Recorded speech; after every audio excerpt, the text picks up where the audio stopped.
Bugun Kartlar evinde 39 insan yaşay. Fidan ansambli gelecek Kurban Bayramı'nın onlarını hayırlap güzel konsert programını hazırladı.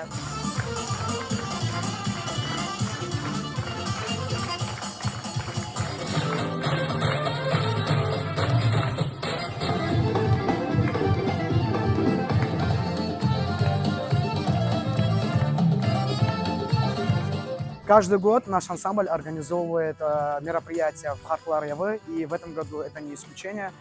К предстоящему празднику Хурбан-Байрам мы приготовили концертную программу и дарим нашим старикам. Балалар сорайлар, беклейлер, чапып келелер.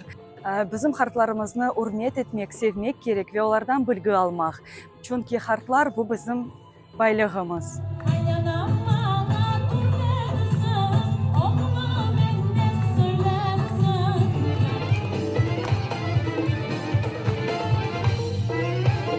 Pek güzel geçsin, pek şen, şeremet, bahar duygusu görünsün. Tüm halkıma sağlık olsun.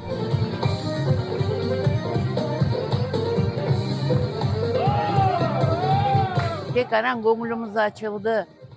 Her daim gelip turunuz. Allah sizlerin yaxşı günler, asıl hastalıklar görmeniz.